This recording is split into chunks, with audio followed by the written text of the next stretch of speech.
endorsement processes go is that the political campaigns all encourage their supporters to show up and to join the club in order to vote on the day of the campaign. Well, I did not bring my troops, and I am not packing the membership of the Central City Democratic Club, but I would like to thank the Political Action Committee very much for giving me your first place endorsement.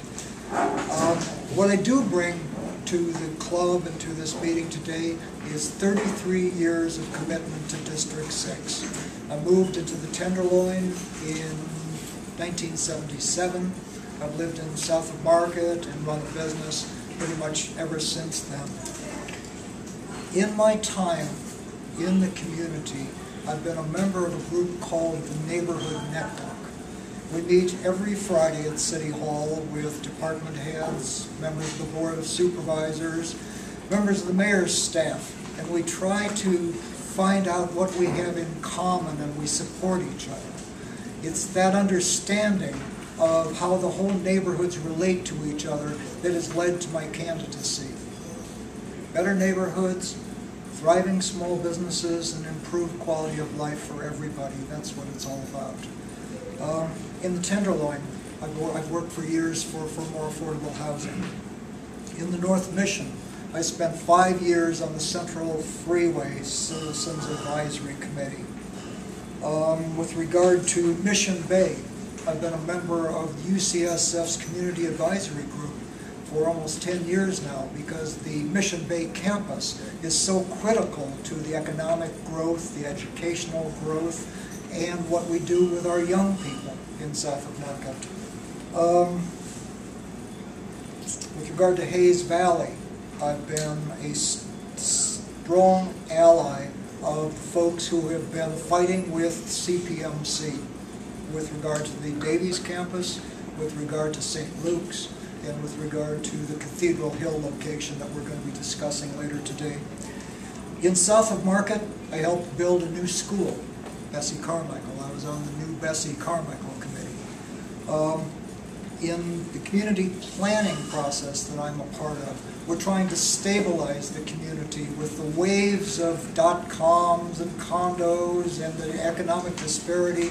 We're trying to settle the community down to respect everyone and to respect the balance that we already have. The reason people moved there in the first place, the fact that there is a range of demographics that make it an interesting place to live. We've got a stabilization policy that will maintain that economic balance and that will maintain the jobs versus housing ratio, so we don't blow the community apart, turn it into something that it was never meant to be.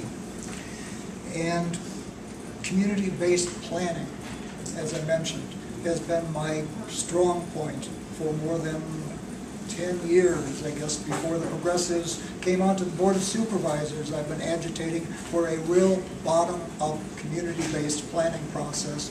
And when the Eastern Neighborhoods process was clearly not serving the community very well, we forced the planning department to remove us from that process and gave West and South of Market a legitimate community-based process. And that's turning out to be a model for the entire city. We're doing things like social heritage preservation that are just wonderful with regard to the Filipino community and the gay community in south of Market.